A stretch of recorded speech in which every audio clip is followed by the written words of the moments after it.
The Mental Body by Arthur Edward Powell. Introduction.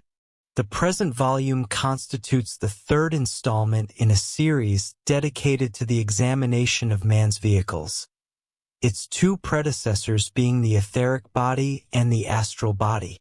In each instance, an identical methodology has been utilized. Approximately 40 treatises, primarily authored by Dr. Annie Besant and Bishop Leadbeater, who are currently esteemed as the preeminent authorities on the ancient wisdom in its contemporary theosophical articulation, have been meticulously scrutinized for material pertaining to the mental body. The data thus collated has been classified, organized, and submitted to the student in the most orderly and sequential manner the compiler could attain. Throughout this series, no endeavor has been made either to substantiate or defend the assertions put forward, beyond the extent to which their inherent consistency and rationality may serve as their vindication. Given that the probity of these seasoned investigators and pedagogues is indisputable, the results of their inquiries and their doctrines are herein presented without reservation or equivocation, expressed wherever feasible in their own terminology, and abridged only where requisite to ensure a logical and systematic exposition of the subject matter. The issue of evidentiary proof pertains to a separate and far more expansive domain. Any attempt to debate or demonstrate the veracity of the teachings would have subverted the principal objective of these volumes, which is to proffer to the earnest student a concise synthesis, within reasonable bounds, of the doctrines derived from the aforementioned sources regarding the bodies of man and the planes or worlds to which they relate. Those who seek verification must pursue it elsewhere. The fact that, following more than 2 years of intensive scrutiny of the writings of the aforementioned authors, no inconsistencies or contradictions have been detected, save for 2 or 3 of the most negligible nature, stands in itself as striking testimony to both the precision of the investigators and the coherence of the theosophical system. As in the 2 antecedent works, marginal references are provided so that the student may verify at the original sources any statement he desires to investigate. The indices of the 3 volumes, taken in conjunction with the marginal references, constitute in themselves a nearly exhaustive index to all matters concerning the etheric, astral, and lower mental worlds within the writings of Dr. Besant and Bishop Leadbeater. It is projected that a 4th volume, treating the causal body, shall be appended to the series in due course. The greater portion of the material presented in this volume has been extracted directly from the works of Dr. Besant and Bishop Leadbeater. The works of Helena Petrovna Blavatsky have not been incorporated into the cited authorities. To scour the secret doctrine for passages regarding the mental body and the mental plane would have constituted a task exceeding the compiler's capacities and would, in all probability, have yielded a work too abstruse for the class of student for whom these volumes are intended. The debt owed to Helena Petrovna Blavatsky far exceeds what could ever be articulated through citations from her monumental works. Without the path she initially indicated, later investigators might never have discovered the way, much less fashioned it into a thoroughfare along which others may follow with comparative ease and security. Arthur Edward Powell. Chapter 1. Overview of the mental body's role in human evolution. Prior to embarking upon a detailed delineation of the human mental body, its functions, and the role it discharges in man's life and evolution, it is appropriate to provide a concise synopsis of the territory our study shall encompass. Primarily, we must regard the mental body as the instrument through which the self manifests as concrete intellect, wherein the faculties of mind, including memory and imagination, are cultivated, and which, in the advanced stages of human evolution, operates as a distinct and independent vehicle of consciousness, empowering man to exist and function separately from both his physical and astral vehicles. From the onset, it is imperative for the student to acknowledge that within occult psychology, the mental constitution of man is bifurcated into two distinct aspects. The mental body concerns itself with particulars, with concrete thoughts such as a specific book, house, or triangle, whereas the causal body deals with principles and abstract thoughts, such as books or houses in the aggregate or the principle of triangularity common to all triangles. The mental body is, therefore, the vehicle of form thoughts, while the causal body is the vehicle of formless thoughts. A rudimentary comparison may be drawn from mathematics. Arithmetic, which addresses particular numbers, pertains to the lower form aspect of mind. Algebra, which employs symbols representing numbers in general, pertains to the higher or formless aspect of mind.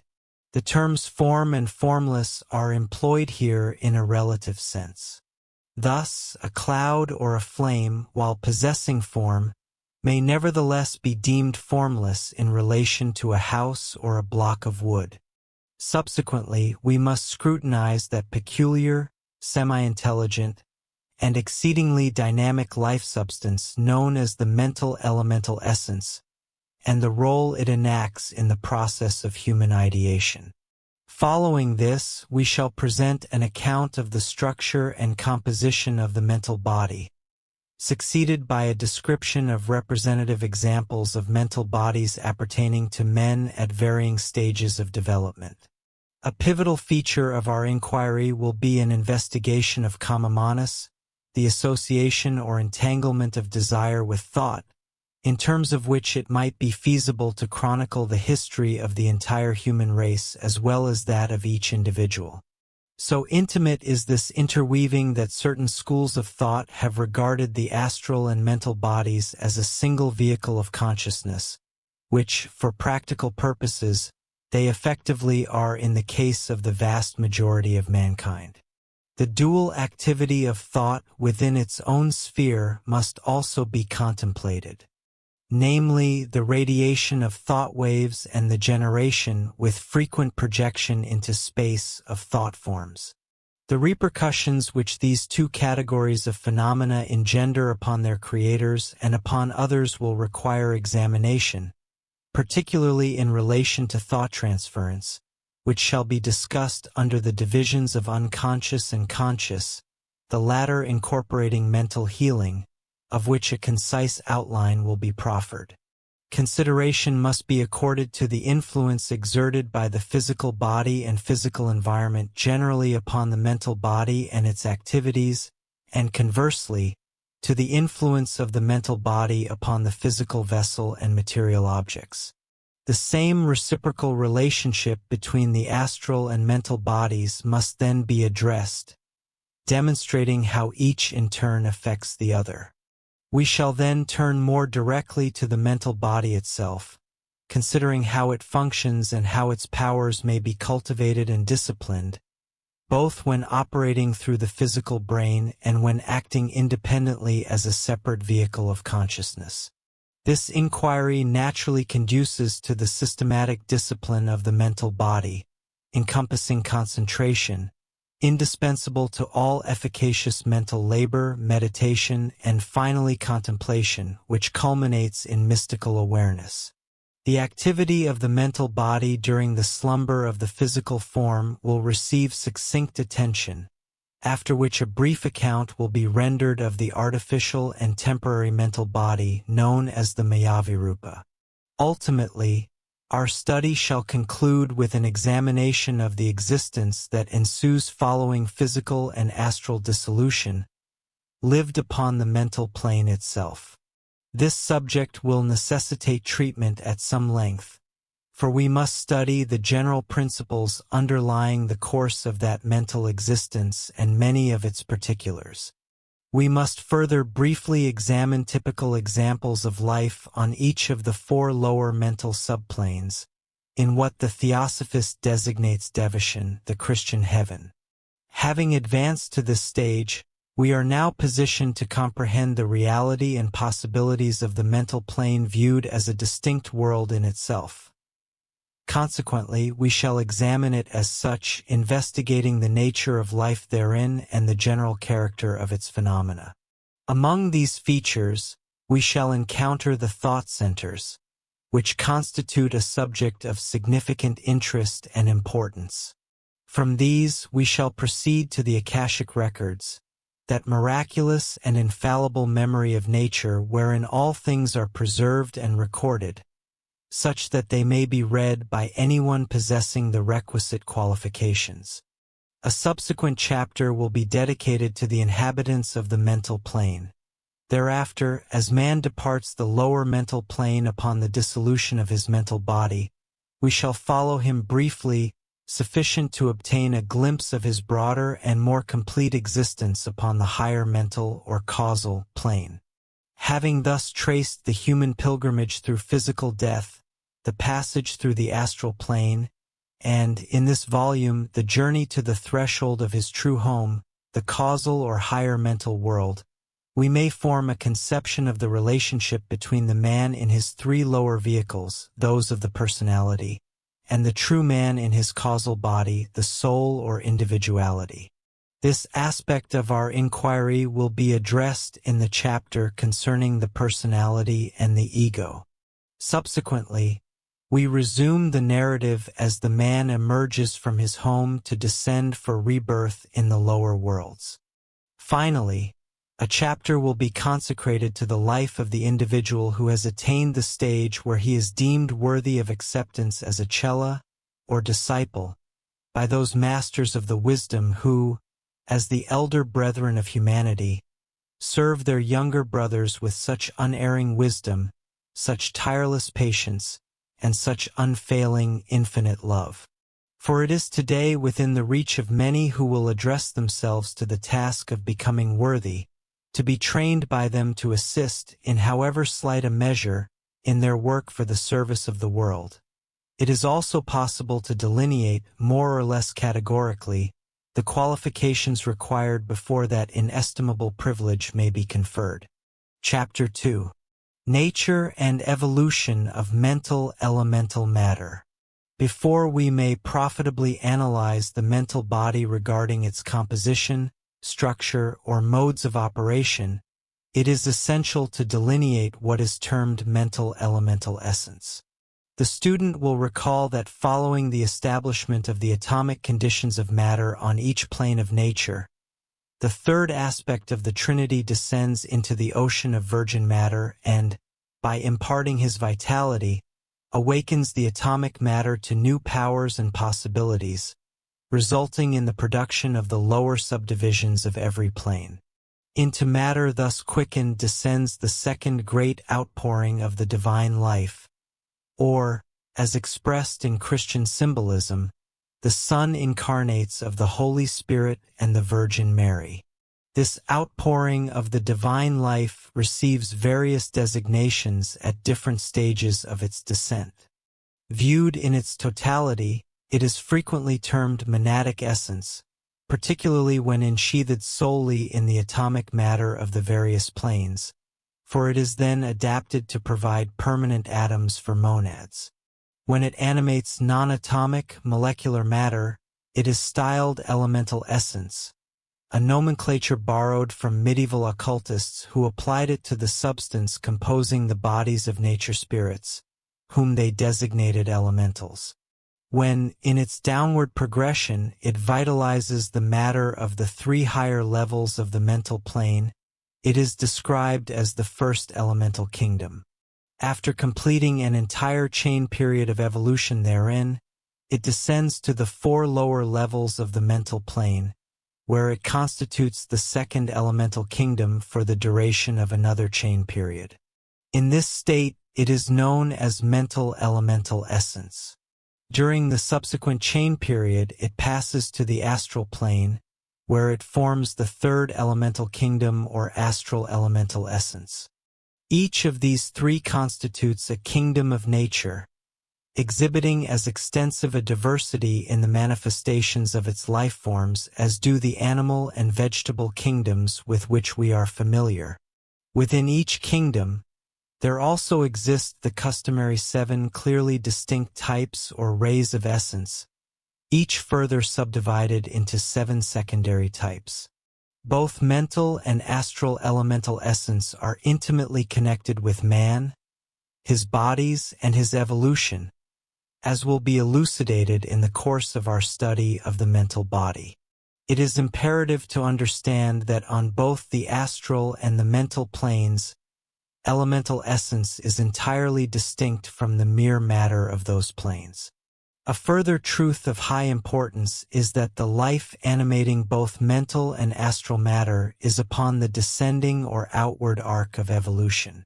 For such life, progress signifies involution into denser forms of matter and the acquisition of the capacity for self-expression through them. For man, however, evolution signifies precisely the reverse. He has already descended deeply into matter, and his path is now to ascend from it toward his divine source. Consequently, there arises a perpetual conflict of interests between the indwelling man and the life inhabiting the substance of his various vehicles. The full import of this supremely significant fact will become increasingly evident as our exposition proceeds. Chapter 3. Materials and Arrangement in the Mental Body. The mental body is constituted of particles belonging to the 4 lower divisions of the mental world, formed of mental matter corresponding to the 4 lower divisions of astral matter and to the solid, liquid, gaseous, and etheric states of physical matter. The 3 superior grades of mental matter are utilized in the formation of the causal or higher mental body, which does not concern us in the present context. In conjunction with ordinary mental matter, the mental body also contains mental elemental essence derived from the 2nd elemental kingdom. The physical body is composed of cells, each being a minute, separate life animated by the 2nd outpouring, which emanates from the 2nd aspect of the deity. The same principle obtains for the astral and mental bodies, wherein the life of the cells exhibits no intelligence but manifests a potent instinct driving downward into matter, as previously delineated. The configuration of the mental body is ovoid, shaped in accordance with that section of the causal body which alone is capable of manifestation in the lower worlds. Its substance is not distributed uniformly throughout the ovoid. At the center is situated the physical body, which exercises a powerful attraction upon astral matter, and the astral matter, in turn, exerts a strong attraction upon mental matter. Consequently, the greater portion of both astral and mental substance accumulates within the physical frame. To clairvoyant vision, the mental body appears as a dense mist, assuming the outline of the physical form and encompassed by an ovoid of subtler mist. For this reason, an acquaintance is as readily recognized in the mental world as in the physical. That portion of the mental body extending beyond the periphery of the physical body constitutes the mental aura. The magnitude of both the astral and mental bodies corresponds to that of the causal body, or more precisely, to that portion of the causal body manifesting upon the lower planes. Thus, unlike the physical body, which has retained the same general dimensions since Atlantean times, the mental body increases in size commensurate with the individual's development. The particles of the mental body remain in perpetual motion and undergo continual transmutation, automatically drawing from the universal reservoir matter that sustains the combinations already established. Despite the rapid velocity of its particles, the mental body possesses a loose organization characterized by certain striations that divide it irregularly into sections, each corresponding to a specific department of the physical brain, thereby ensuring that every form of thought may operate through its appropriate channel. However, in the case of the average individual, the mental body remains imperfectly developed, leaving numerous sections dormant.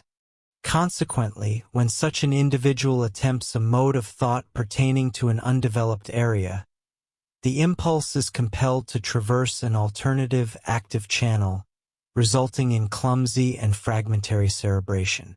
This phenomenon elucidates why certain persons possess a natural aptitude for mathematics while others are incapable of executing the most rudimentary calculations.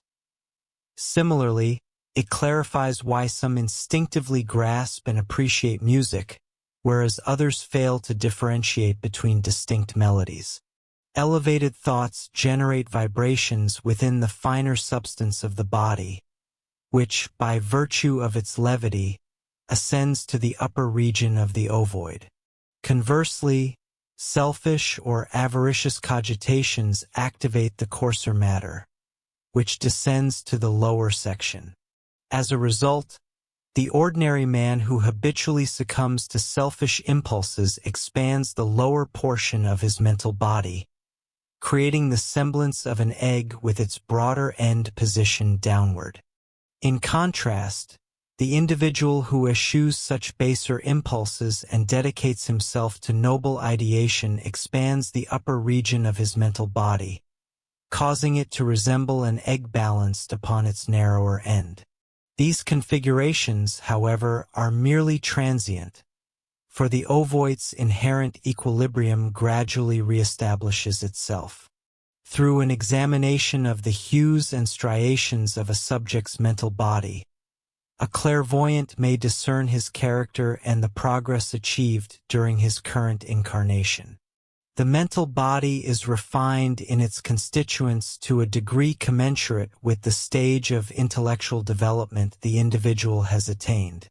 It is an object of immense beauty. The delicacy and rapid motion of its particles imbue it with the appearance of living, iridescent light. This beauty intensifies into an extraordinarily radiant and entrancing loveliness as the intellect evolves further and is directed primarily toward pure and sublime subjects. As we shall explore in greater detail subsequently, every thought initiates vibrations within the mental body, accompanied by a chromatic display often likened to the spray of a waterfall illuminated by sunlight, yet elevated by many degrees in both color and vivid delicacy. Every mental body possesses a single molecule or unit, commonly designated the mental unit, belonging to the fourth mental subplane, which abides with the individual throughout the entirety of his incarnations.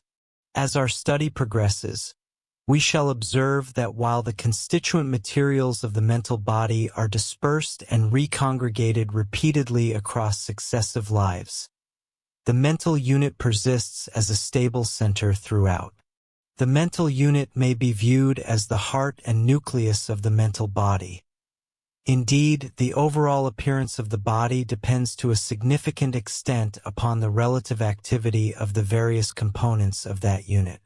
The mental unit may, naturally, belong to any one of the 7 great types or rays of matter. It must be noted that all permanent atoms and the mental unit of an individual belong to the same specific type or ray. Thus, within the mental body, the mental unit corresponds to the permanent atoms found in the causal, astral, and etheric bodies. The function of the permanent atoms and the mental unit is to preserve within themselves, as vibrational potencies, the cumulative results of all experiences undergone by the bodies with which they have been associated. The various activities of the mind naturally categorize into specific classes or divisions, which are expressed through distinct portions of the mental unit. Mental units are by no means identical. They vary significantly according to the type and developmental status of their possessors. Were a mental unit to remain at rest, the force radiating from it would create a series of funnels within the mental body, much as light projecting through a slide in a magic lantern forms a large, radiating cone of illumination in the air between the lens and the screen. In this analogy, the surface of the mental body may be compared to the screen, for it is only at the surface that the effect becomes visible to an external observer. Thus, if the mental unit were stationary, one would perceive upon the surface of the mental body a number of colored images representing the various thought types common to the individual, presumably separated by dark interstices. However, the mental unit, akin to all other chemical combinations, rotates rapidly upon its axis. The consequence of this rotation is the formation of a series of bands within the mental body, not always sharply defined nor of uniform width, yet readily distinguishable and usually occupying approximately the same relative positions. The student will by now be familiar with colors and their significations, a comprehensive list having been provided in the astral body. Where aspirational thought exists, it invariably manifests as a beautiful, diminutive violet circle at the apex of the mental body's ovoid. As the aspirant approaches the gateway of the path, this circle increases in magnitude and radiance. In the initiate, it becomes a splendid, glowing cap of the most exquisite color imaginable.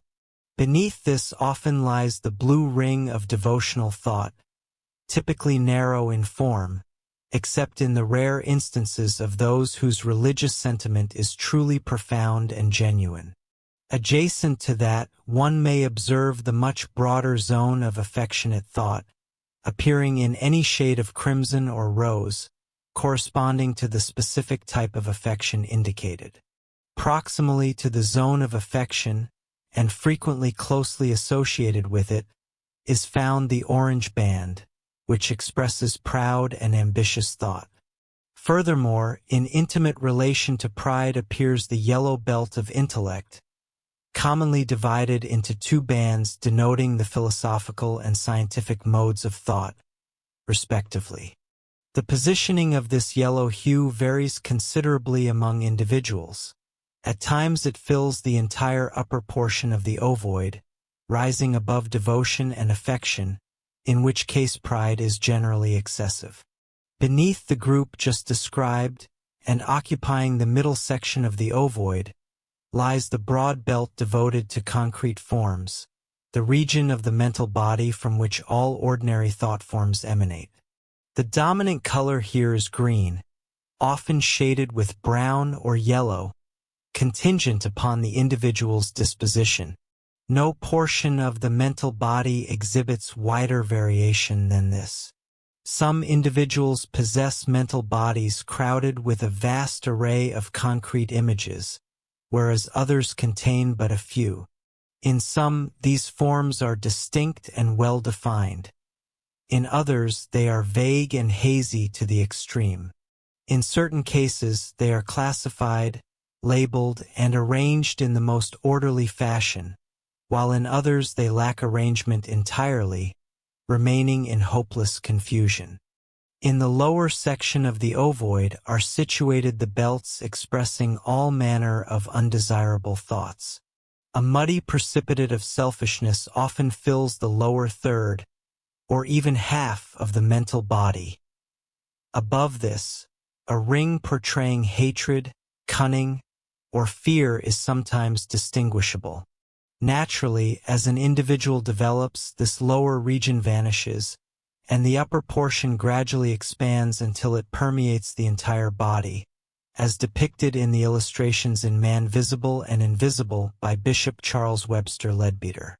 The general axiom posits that the stronger the thought, the larger the vibration.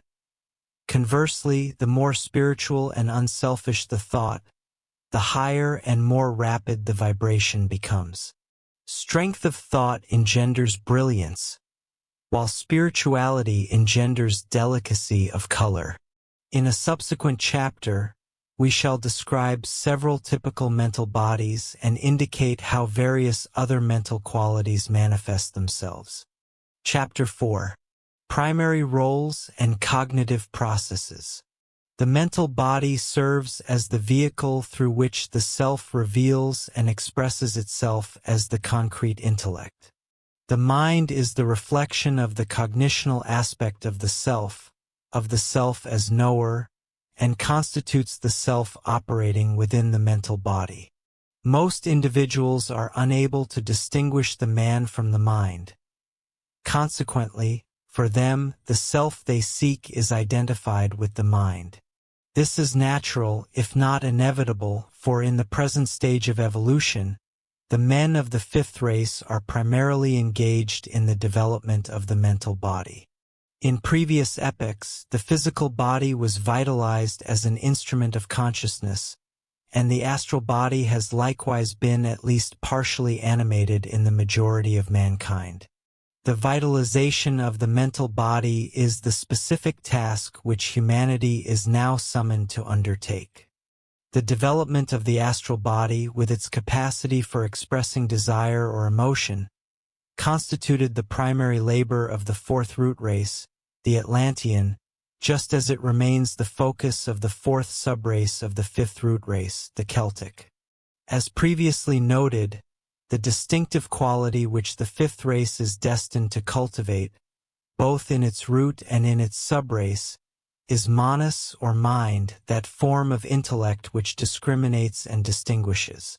At the current imperfect stage, the majority of individuals perceive differences chiefly from their own perspective, seeking not so much to comprehend them as to resist and often violently oppose them.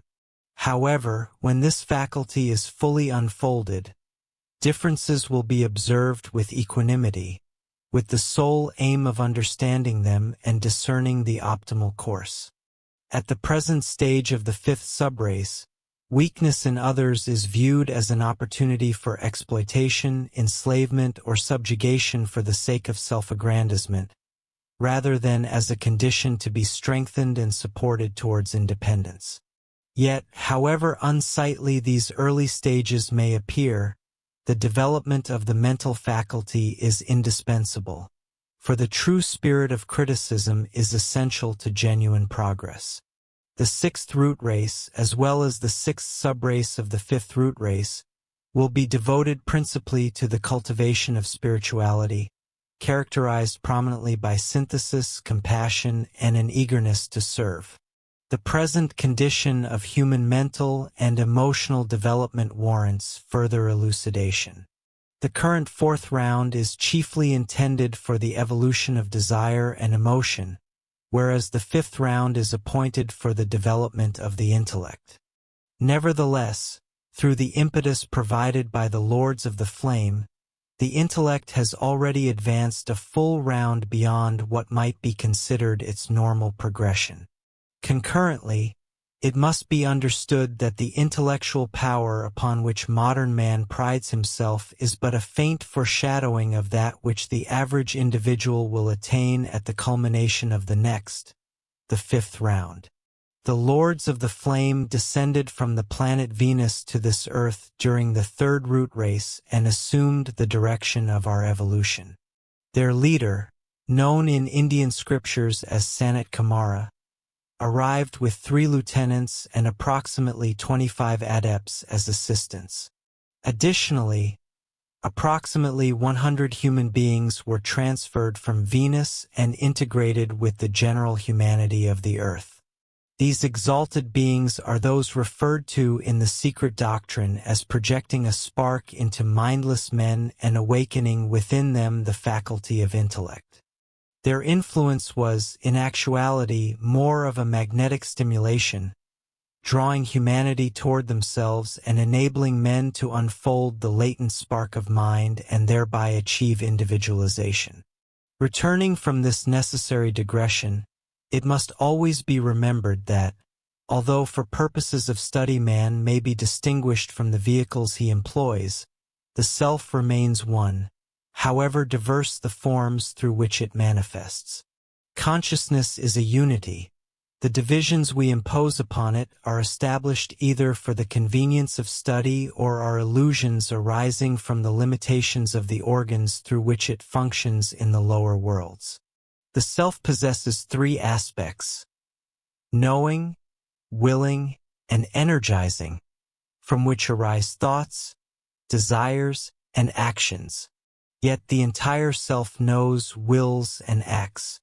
Nor are these functions wholly separated. When he knows, he also acts and wills. When he acts, he also knows and wills. And when he wills, he also acts and knows. One function is predominant, sometimes to such an extent as to wholly veil the others. Yet even in the most intense concentration of knowing, the most separate of the three, there is always present a latent energizing and a latent willing, discernible through careful analysis. Further elucidation may facilitate understanding. When the self is quiescent, the aspect of knowledge is manifested, capable of assuming the likeness of any object presented. When the self is concentrated, intent upon a change of state, the aspect of will appears.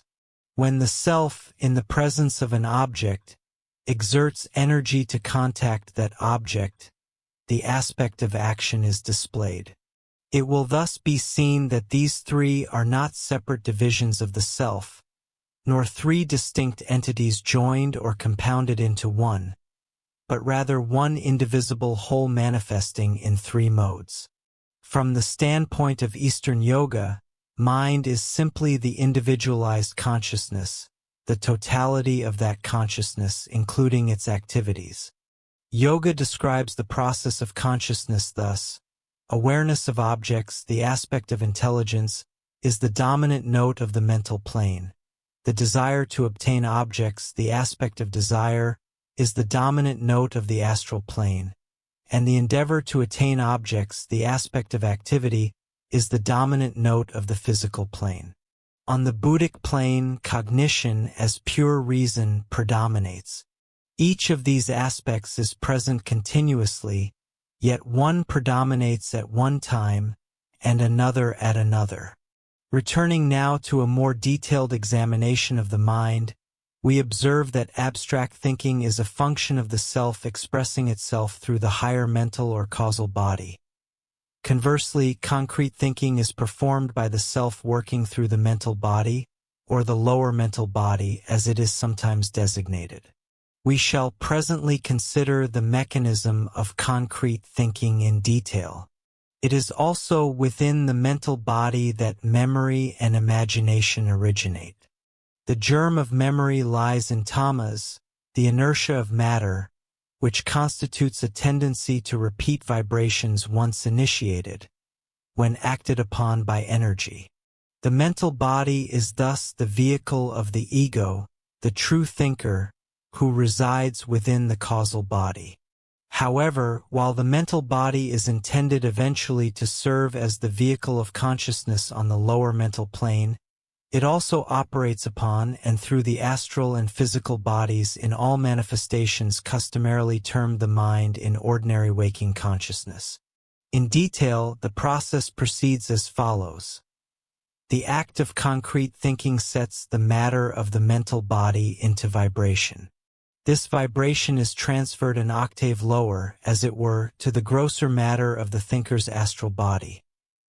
Subsequently, the etheric particles of the brain are affected, and through them, finally, the denser gray matter of the physical body is brought into action. Thus, before a thought can be translated into active consciousness within the physical brain, all these successive steps must be executed.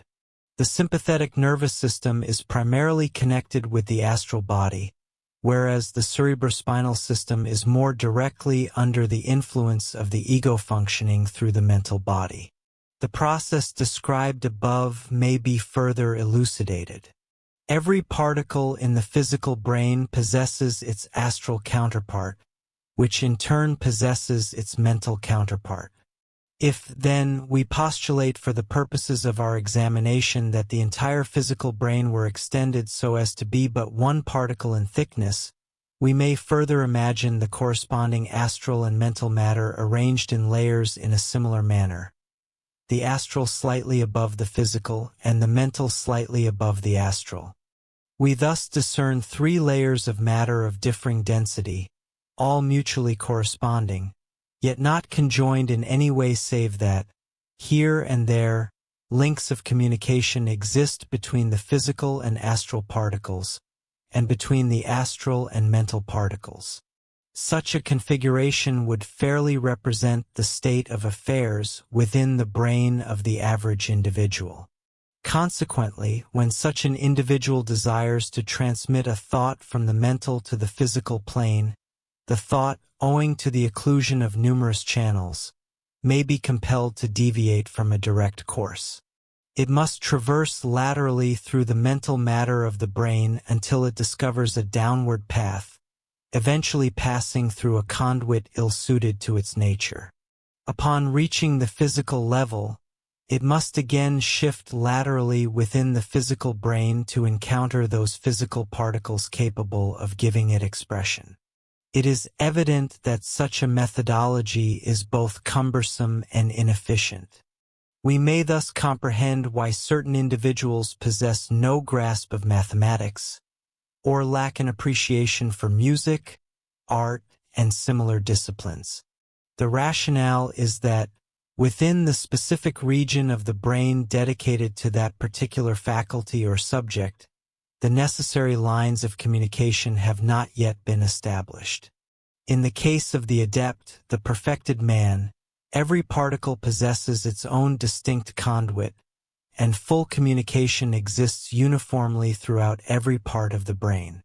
Consequently, every thought commands its own appropriate channel, through which it may descend directly to the corresponding material within the physical brain. If we analyze the process of consciousness in broad outline, proceeding inward from the not-self to the self, we first observe contact made upon the physical body from the exterior. This contact is transmuted by the astral body into sensation. This sensation is subsequently transformed by the mental body into a percept, and these percepts are elaborated into concepts, thereby preserving the ideal form that constitutes the material for all potential future thought. Every encounter with the not-self modifies the mental body by rearranging a portion of its constituent materials into a picture or image of the external object. Thinking, regarded from the aspect of form, is the establishment of relations between these images. Viewed from the aspect of life, it consists of corresponding modifications within the knower himself. The specific function of the knower is the establishment of relationships between the images formed within his mental body, the addition he contributes thereby transmuting these images into thoughts. When the thinker repeatedly reforms the same images, introducing the element of time, the phenomena of memory and anticipation emerge. The consciousness thus in operation is further illuminated from above by ideas that are not fabricated from materials supplied by the physical world, but are reflected into it directly from the universal mind. When a man reasons, he contributes something of his own to the information derived from without. As his mind operates upon the materials supplied to it, it links perceptions together, blending the various streams of sensation into a unified flow and combining them into a single image. This task of establishing relations, of synthesizing, is, in fact, the distinctive work of the knower. It is the speciality of the mind. Such activity of the mental body acts upon the astral body as previously noted. This, in turn, impacts the etheric and dense bodies, causing the nervous matter of the sense body to vibrate under the impulses transmitted to it. This action manifests as electrical discharges, while magnetic currents play between the particles, inducing intricate interrelations. These phenomena establish what is termed a nervous track, a pathway along which a subsequent current may readily flow. Hence, if a group of particles previously involved in a particular vibration is reactivated by the consciousness repeating the same idea, the vibration proceeds readily along the established track, thus reawakening the associated group of particles into activity and presenting an associated idea to the consciousness. This, briefly stated, constitutes the mechanism of the association of ideas, a mental phenomenon the importance of which is too well known to every student of psychology to require emphasis here. It was indicated above that the specific function of the mind is the establishment of relations between objects of consciousness. This phrase encompasses all the varied processes of the mental faculty. Hence, the Hindu refers to the mind as the sixth sense, for it receives the sensations entering through the five senses and combines them into a single percept, deriving from them a unified idea. The mind has also been designated the Raja of the senses. Hence, also, the significance of the sutra stating that the vrittis or modes of the mind are pentads. The term pentad is employed in the sense in which a chemist speaks of valency, or the power of an element to form combinations. For the mind resembles a prism that gathers the five diverse rays of sensation from the sense organs, the five ways of knowing, the jnanendriyas, and combines them into a single ray. If we also account for the five organs of action, the karmendriyas, alongside the five organs of sense, the jnanendriyas, the mind then becomes the 11th sense. Hence, the Bhagavad Gita speaks of the 10 senses and the one, referring not to the mind as the 6th or 11th sense, but rather to the senses of the mental body itself. We find that they differ significantly from those of the physical body. The mental body comes into contact with the objects of the mental world directly, as it were, and over its entire surface, becoming conscious throughout its whole being of everything capable of impressing it. Thus, there are no distinct organs for sight, hearing, touch, taste, and smell within the mental body. The word senses is, in fact, a misnomer. It is more accurate to speak of the mental sense. From this, it is evident that, being capable of communicating directly via thought transference without the necessity of formulating thoughts into words, the barrier of language no longer exists on the mental plane, as it does on the astral plane. If a trained student enters the mental world and communicates there with another student, his mind, in the act of speaking, expresses itself simultaneously through color, sound, and form.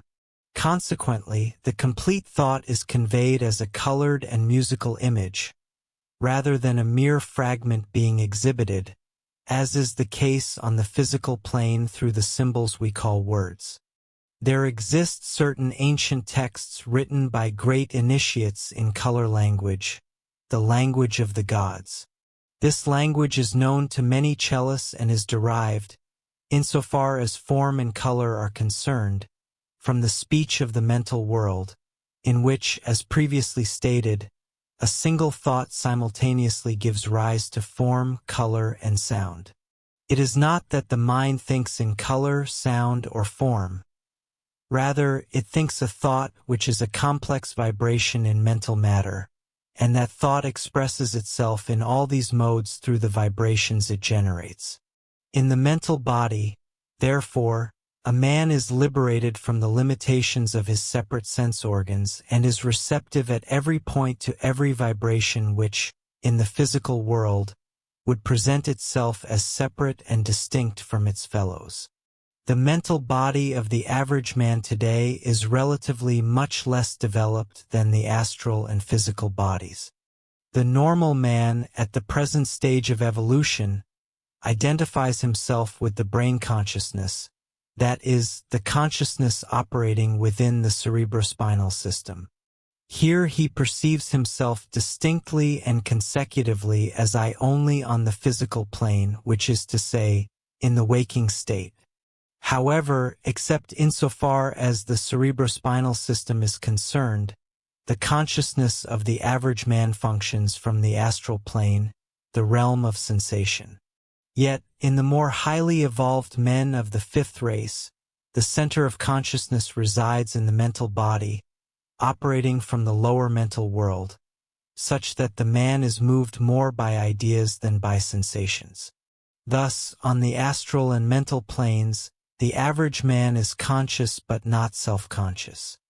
He recognizes astral and mental changes within himself, yet he fails to distinguish between those initiated by himself from within and those caused by impacts from without upon his astral and mental vehicles.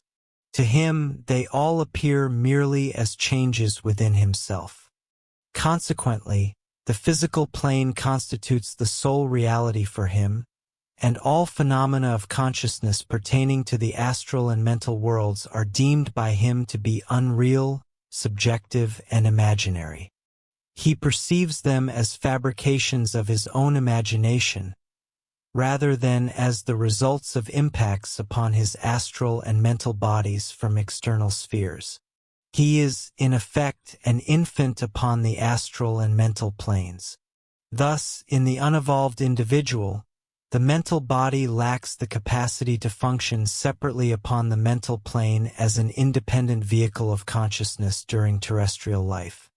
When such a man exercises his mental faculties, these must be enshrouded in astral matter before he can become conscious of their activity. We may tabulate the principal functions of the mental body as follows: to serve as the vehicle of the self for the purpose of concrete thinking, to express such concrete thoughts through the physical body, operating through the astral body, the etheric brain, and the cerebrospinal system, to cultivate the faculties of memory and imagination, to serve, as evolution advances, as a separate vehicle of consciousness on the mental plane. To these must be added a further function: to assimilate the results of experience garnered in each earth life and to transmit their essence to the ego, the true man residing in his causal body. It is noteworthy that the animal kingdom also utilizes mental matter to a certain extent. The higher domestic animals, at the very least, undoubtedly exercise the faculty of reason, although the avenues along which their reason may operate are naturally few and restricted, and the faculty itself is far less potent than that possessed by human beings. In the case of the average animal, only the matter of the lowest subdivision of the mental plane would be employed. However, with the highly developed domestic animal, the matter of the highest of the four lower levels might be utilized to some degree. Chapter 5. Illustrations of mental bodies across development levels.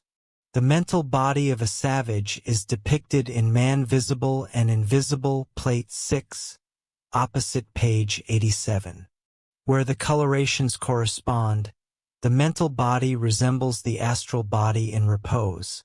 Yet it contains more than this, for within it appear the germinal seeds of spirituality and intellectuality.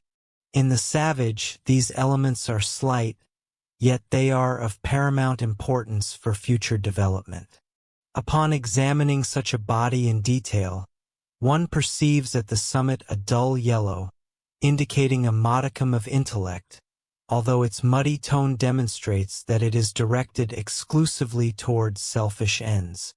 Devotion, manifested by a gray-blue hue, constitutes here little more than fetish worship, influenced chiefly by fear and self-interest. A muddy crimson indicates the incipient stages of affection, still almost entirely selfish. A band of dull orange reveals a base form of pride. A vivid scarlet denotes a strong propensity for anger, easily provoked by the slightest cause. A broad area of dirty green, occupying much of the body, signifies deceit, treachery, and avarice, the latter being distinguished by a brownish shade. At the base of the aura lies a heavy deposit of a mud-colored hue, symbolizing general selfishness and the absence of superior qualities. In the unevolved man, the mental body contains scant organized substance, composed chiefly of the lowest division of the plane. It is almost entirely affected by the lower vehicles, set into vibration by emotional tempests within the astral body. Apart from these impulses, it remains virtually dormant, and even under their influence it is sluggish. No definite activity arises from within. External shocks are requisite to awaken a response. For this reason, violent experiences, whether of pleasure, anger, pain, or fear, are necessary to agitate the astral body into storms, which in turn quicken the mental consciousness, enabling it to contribute something of its own to the impressions received from without. The ordinary man employs matter of the seventh or lowest mental subplane exclusively. As this lies in close proximity to the astral plane, his thoughts are colored by reflections from the emotional world. Few have yet attained the capacity to utilize the sixth subplane. Great scientific intellects employ it to a considerable extent, yet they too frequently intermingle it with the lowest matter, resulting in the manifestation of jealousy regarding the discoveries and inventions of others. The matter of the fifth subplane is more liberated from astral entanglement, while that of the fourth, situated near the causal body, transcends the reach of astral influence.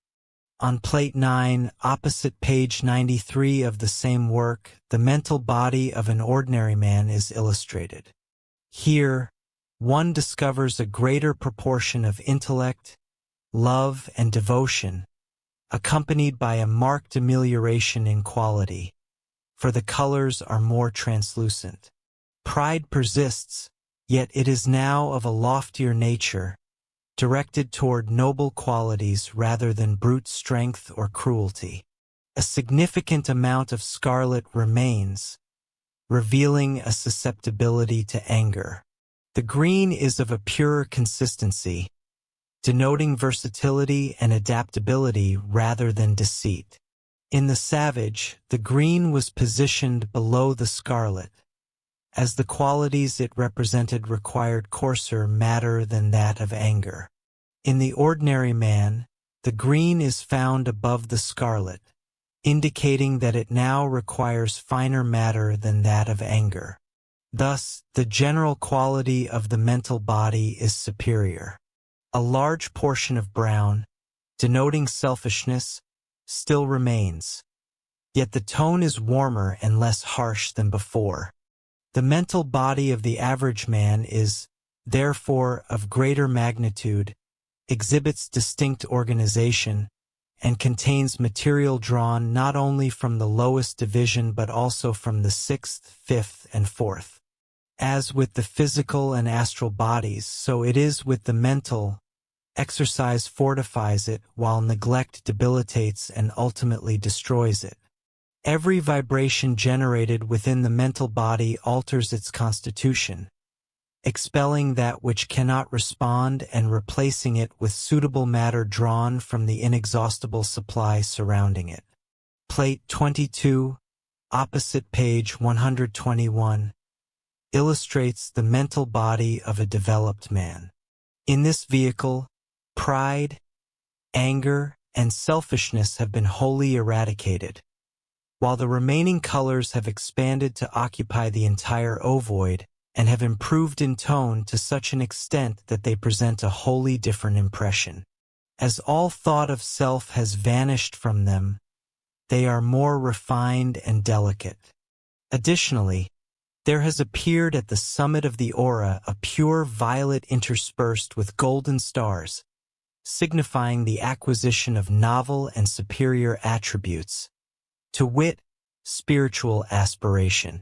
The power from above, which radiates through the causal body of a developed man, operates also through his mental body, albeit with somewhat diminished force. Allowing for the distinction between what we may term the octaves of color, between the hues belonging to the lower and the higher levels of the mental plane. The mental body has now become virtually a reproduction of the causal body, just as the astral body is almost a copy at its own lower level of the mental body. The mental body of a developed man thus becomes a reflection of the causal, because the man has learned to adhere solely to the promptings of the higher self, and to guide his reason exclusively by them. The color which expresses a certain quality in the causal body expresses itself not only in the mental body but even in the astral body. The color, however, as previously stated, will be less delicate, less luminous, and less ethereal as it descends to the lower planes. In a spiritually developed... Do you want access to this and all the complete audiobooks on the channel, plus the ebook version? Click the link in the description or scan the QR code in the left corner of the screen to access our library, where you can listen to your favorite esoteric books without ad interruptions, lock your screen, or use other apps while the narration plays, and even download the ebook version to follow along as you listen. Listen on your computer via web browser, or download the app from the Play Store. After subscribing, you will receive an email with your login details, password, and step-by-step instructions on how to access the books through the Hotmart app.